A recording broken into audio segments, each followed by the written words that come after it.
O submarino possui vários recursos para levar o homem a um mundo hostil. Hoje, o submarino é uma obra-prima da tecnologia, uma máquina projetada como nenhuma outra. Não construímos protótipos. O submarino tem que funcionar assim que entra no mar. Durante 200 anos tem sido um processo de tentativa e erro na busca pela perfeição. A evolução serviu para superar dois obstáculos mortais: a pressão imensa do oceano e os radares dos inimigos rastreando as águas profundas. Quando nos descobrem ao fim do jogo, você pode voltar para casa. Será que já construímos o submarino perfeito?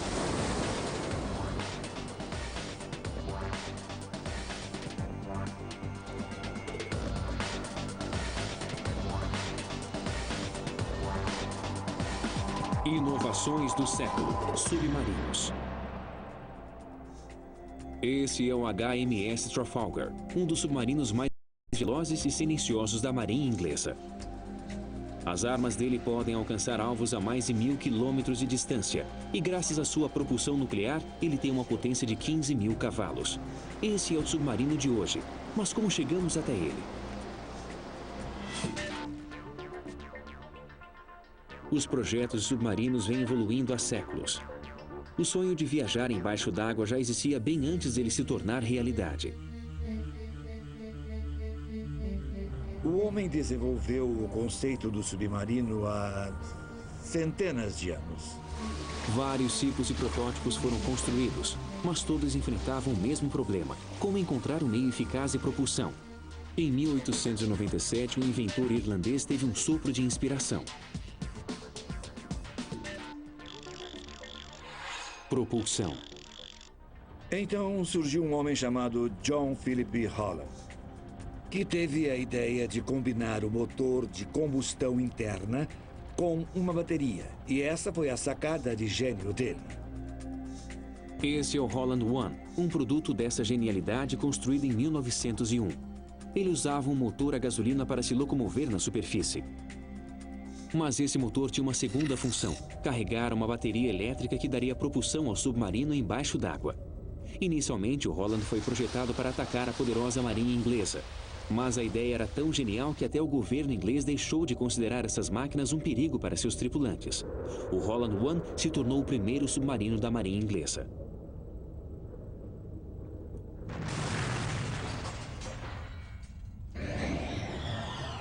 Mas a sua grande força, que era o motor a gasolina, era também seu calcanhar de Aquiles.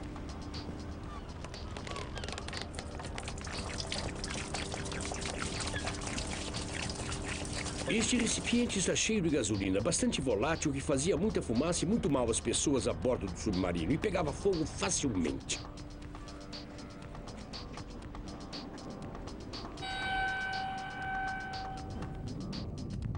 Havia muitas explosões e muitos incêndios nos primeiros submarinos.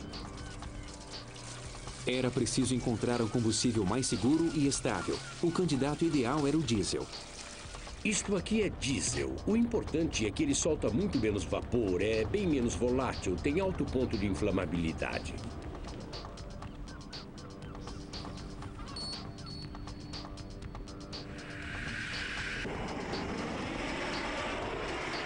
Só a chama de um maçarico industrial consegue fazer o diesel pegar fogo.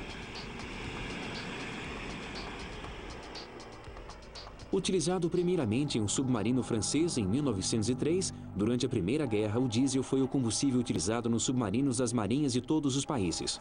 Mas foram os alemães que realmente desenvolveram um motor elétrico a diesel. Na Segunda Guerra, eles criaram os U-Boats, que eram submarinos extremamente modernos e eficazes. Eles causaram muita destruição no Atlântico. Mas mesmo o U-Boat dependia das baterias elétricas para se locomover embaixo d'água. A grande limitação que o submarino a diesel tinha era ser totalmente dependente da recarga das baterias no final do dia, depois de ficar submerso. E para recarregar essas baterias, o submarino tinha que voltar à superfície a cada 24 horas. O motor a diesel que as carregava precisava tomar ar.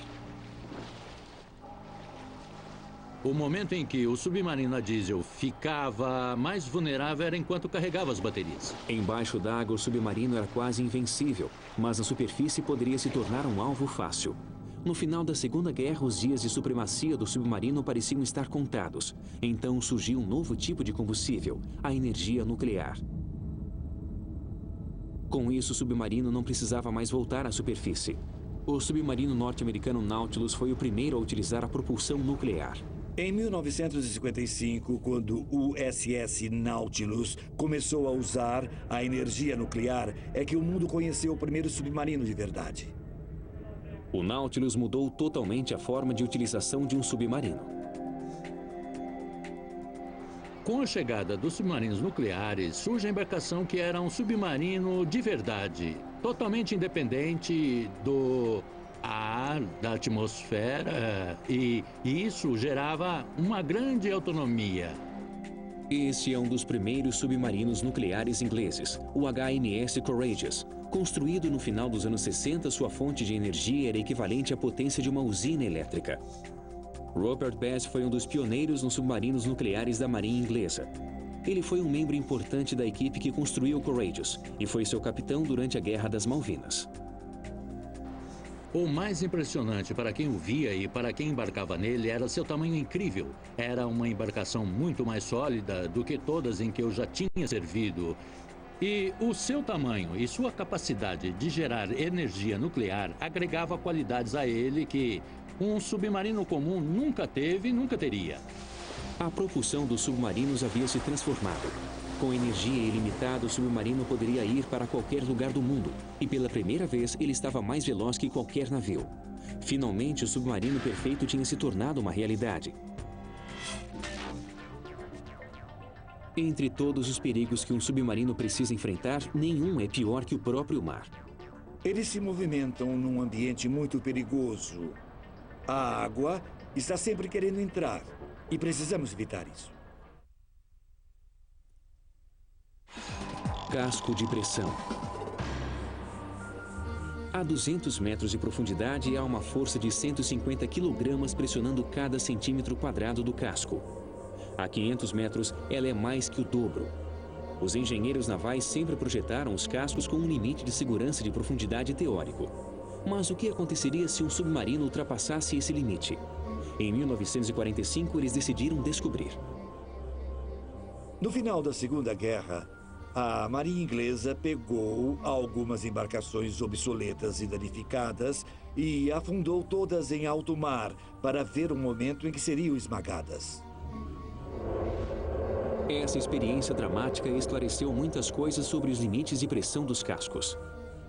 A destruição foi total. Foi como um disparo de canhão. De repente, o casco inteiro rachou com a pressão. A embarcação implodiu. De certa forma, para um submarino, isso seria um alívio. A morte rápida. Paul Moorhouse constrói submarinos por encomenda. A espessura do aço que ele usa depende da profundidade que o submarino precisa atingir. A parte interna do submarino, o casco de pressão, precisa resistir a ela. Este casco de pressão foi projetado para uma profundidade de 300 metros. Ele é feito de aço super resistente e tem 16 milímetros de espessura. Precisa ser grosso assim porque a pressão externa é 30 vezes maior que a pressão atmosférica normal. O peso acaba limitando a espessura do aço. Muita gente acha que ele precisa ser pesado para afundar, mas ele precisa ficar leve porque só queremos atingir a profundidade permitida. A solução para o equilíbrio entre o peso e a espessura é fazer o casco arredondado. Com esse formato, a pressão fica distribuída igualmente. Mas o maior avanço ocorreu no começo do século XX com a adição de algo muito simples, os aros de metal. Se colocarmos esses aros, ele vai ficar como uma lata de refrigerante. E é muito fácil esmagá-la porque ela não resiste a tanta pressão. É muito fácil perfurar a lata. Se não colocássemos esses aros, seria a mesma coisa com o casco do submarino. Seria fácil esmagar o aço. Assim que começasse a ceder, ele seria destruído totalmente. Qual é o grau de importância desses aros? Esta é uma das maiores câmaras de pressão do mundo. Totalmente cheia, ela pode simular profundidades de até 1000 metros, muito além da pressão que grande parte dos submarinos poderia suportar.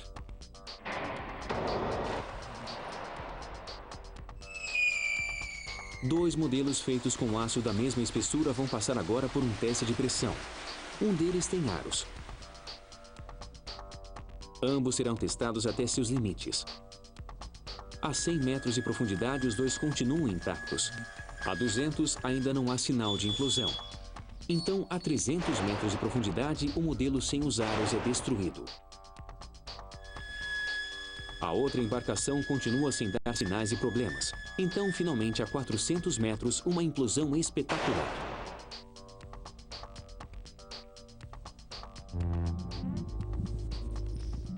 Os 2 modelos de teste eram idênticos, mas a presença de 3 pequenos aros permitiu que um afundasse mais 100 metros antes de implodir.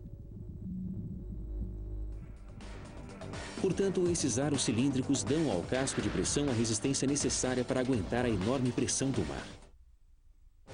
Os submarinos são armas de guerra que se locomovem dissimulados e atacam de surpresa. Eles precisam ficar submersos para ter essas qualidades. Fazer um submarino afundar e controlar a profundidade é um pouco mais complicado do que as pessoas imaginam. Para submergir, manobrar e voltar à superfície, um submarino precisa de controle. Controle embaixo d'água. Os antigos projetistas de submarinos se depararam com o problema de como controlar os submarinos. Submergir era muito fácil, mas voltar à superfície era o grande dilema. Seja qual for a forma e o tamanho do submarino, o grande problema era ter o peso certo, porque isso determinaria seu poder de flutuação. Até hoje, isso é uma preocupação. O peso do submarino é importantíssimo. Nós pesamos todos os equipamentos que estão a bordo. Pesamos até as braçadeiras dos canos.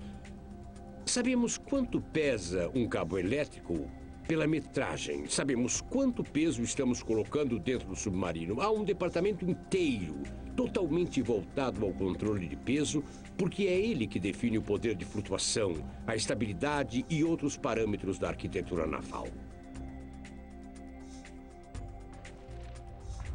No final do século XIX, os projetistas dos submarinos descobriram que prendendo tanques de lastro ao casco e deixando a água entrar neles, o submarino poderia afundar. Para esse mergulhador, o tanque de lastro seria a jarra.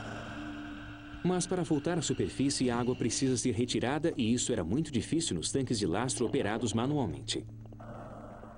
A solução apareceu em 1888, quando um submarino francês usou o ar comprimido pela primeira vez para expulsar a água do tanque. Isso significava que o submarino poderia determinar o momento e a velocidade para voltar à superfície. O poder de flutuação tinha sido controlado com um ar comprimido, mas ainda havia o problema de se locomover com precisão embaixo d'água. 5 anos depois, os franceses novamente encontraram uma solução. Deram asas ao submarino. Muitos não imaginam que um submarino voa com lemes de profundidade, como um aeroplano. O único jeito de se locomover na água para cima, para baixo e para frente é através da propulsão. E com os 2 lemes de profundidade, um de cada lado, que se movimentam para baixo para afundar e para cima se for emergir. A Marinha Francesa adicionou pequenos lemes horizontais na parte dianteira de um submarino experimental. Eles funcionavam exatamente como as nadadeiras de um peixe.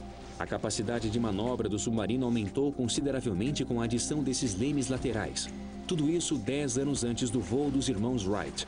A partir de então, os submarinos já podiam voar.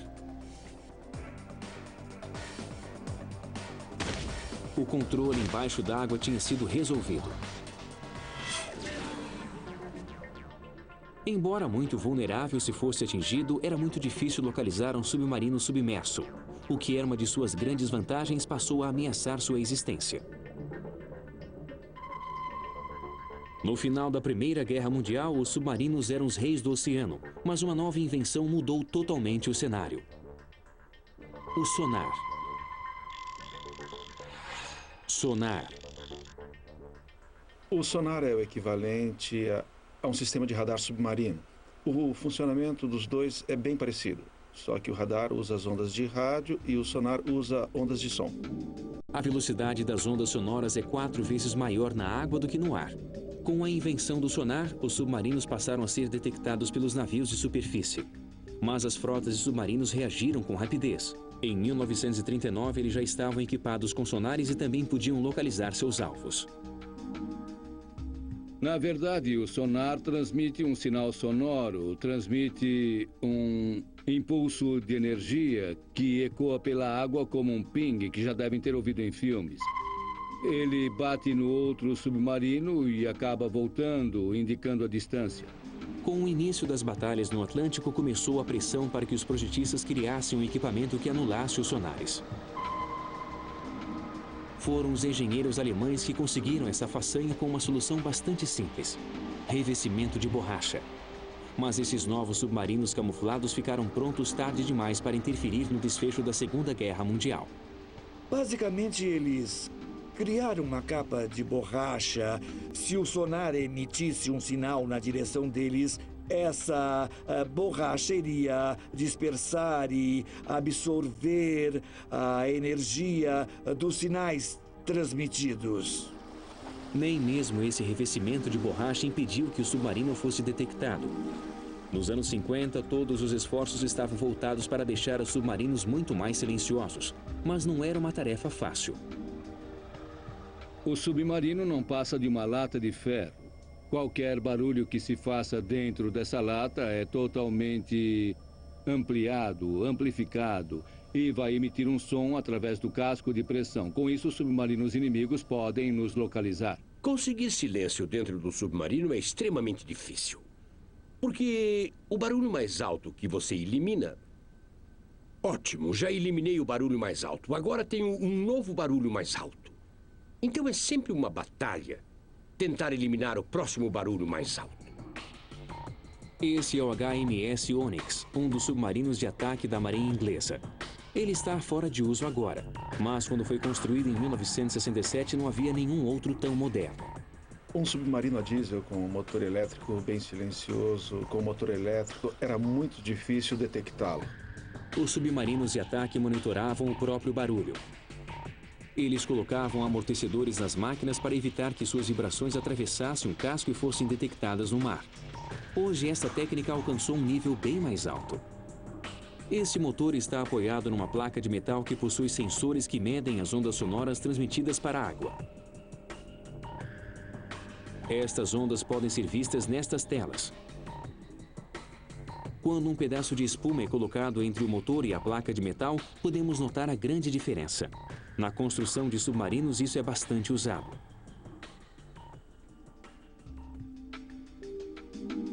Keith Gain foi operador de sonar nos submarinos da Marinha Inglesa. Ele tinha que seguir um rigoroso código de silêncio enquanto seguiam os navios soviéticos.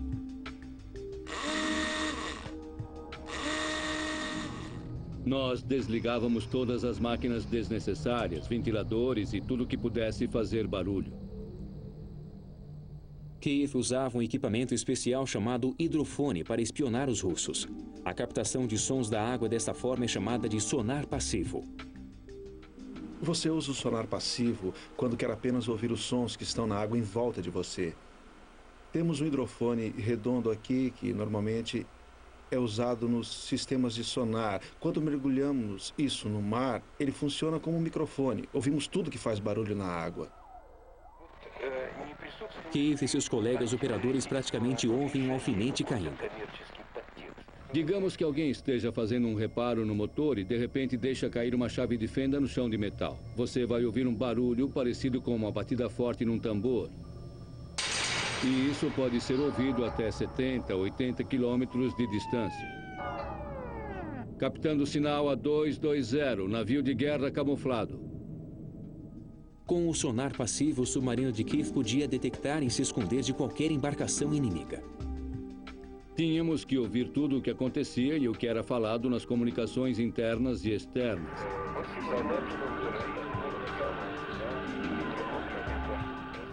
Quando anoitecia, usávamos o periscópio para dar uma olhada e tentar conseguir mais informações. Era uma operação muito perigosa. Certa vez, o barulho de um motor quase fez o submarino de Keith ser descoberto. A parte traseira do submarino chacoalhava como se fosse um pato balançando o rabo, e isso emitia um barulho muito alto. Keith e a tripulação tiveram sorte. Em outro dia, isso poderia ter sido fatal. Muitas coisas dependem dos operadores dos sonares, que devem ter a habilidade de distinguir os ruídos das embarcações dos ruídos do mar. São fascinantes os ruídos do mar. Você tem o ruído dos cardumes. É um barulho mais ou menos assim. Tem o das baleias, que parece um choro no oceano. E quando você está sob o gelo, navegando no Polo Norte por algum motivo, você ouve o gelo rachando, estalando e caindo. É muito sombrio, mas é fascinante ouvir. É muito difícil conseguir distinguir o que pode ser um submarino inimigo. Na verdade, é uma foca, ou um grande cardume, ou baleia. No final dos anos 90, foram instalados computadores em todos os submarinos ingleses para analisar os dados dos sonares. Eles classificam diferentes ruídos embaixo d'água. Isso ajuda o operador do sonar a identificar o som que está ouvindo, pois cada um tem sua particularidade. Você pode ter um barco de pesca que é bem rápido, o que é típico dos motores a diesel. Navio cargueiro. Já um navio de guerra faz...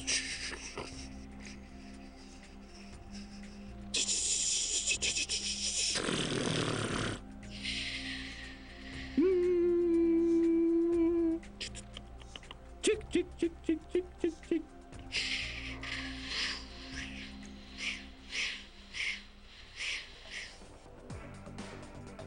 O submarino moderno é uma arma de detecção altamente evoluída. Ele usa sensores ultrassensíveis para se defender e atacar.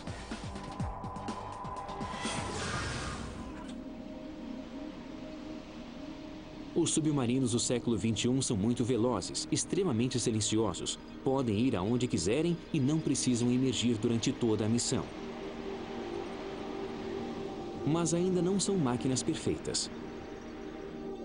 A perda de 4 submarinos russos desde 1970 chamou atenção para o perigo da energia nuclear. Até o reator nuclear pode acabar se tornando obsoleto. Um dia, alguém vai revolucionar a tecnologia das baterias, que, combinada com a tecnologia das células de energia, pode muito bem terminar com os submarinos nucleares. Na busca incansável para construir o submarino perfeito, alguns veem um futuro diferente, sem muitas mudanças tecnológicas, mas com a revisão total do papel dos submarinos. O submarino do futuro vai ser uma nave-mãe que terá submarinos bebês, operados por controle remoto. Esses bebês vão ter funções diferentes. Detectar minas, coletar informações, fazer vigilância. Vamos ter uma máquina altamente adaptável, com várias funções, invulnerável, controlando o fundo do mar. É uma perspectiva bem animadora. Versão brasileira Clone.